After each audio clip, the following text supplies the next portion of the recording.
কোনো প্রিয় কবিতার চরণের মতো তোমার সাধু জিহ্বার সোহাগে আমি কোনো দিন বেজে উঠব না। কোনো মুদির গানের আলাপের মতো তোমার আকাঙ্ক্ষিত স্বপ্নের ভেতরে আমি কোনো দিন জেগে উঠব না। আমি এক নিষিদ্ধ গোলাপ।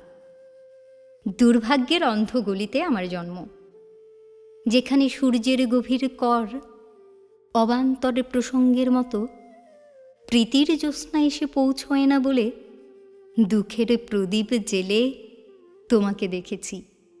বুঝি তুমি সুন্দরের নিষ্পাপ উপমা।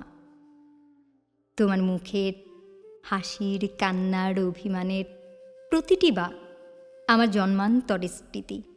অথচ আমার চতুর্দিকে নিষেধের উঁচু দেয়াল, ওপাশে নখরে শান দেয় পরান্নভোজী ক্ষুধার্ত পশু। তোমার ইচ্ছার বাগানে আমি কোনো দিন ফুটে উঠব না। আমি এক নিষিদ্ধ গোলাপ। তুমি নাও আমাকে এই দুঃখের বাসর থেকে তুলে নাও। তুমি নাও আমাকে ঈর্ষার নরক থেকে তুলে নাও। তারপর নিষ্ঠুর আক্রোশে আমাকে ছিঁড়ে ফেলো।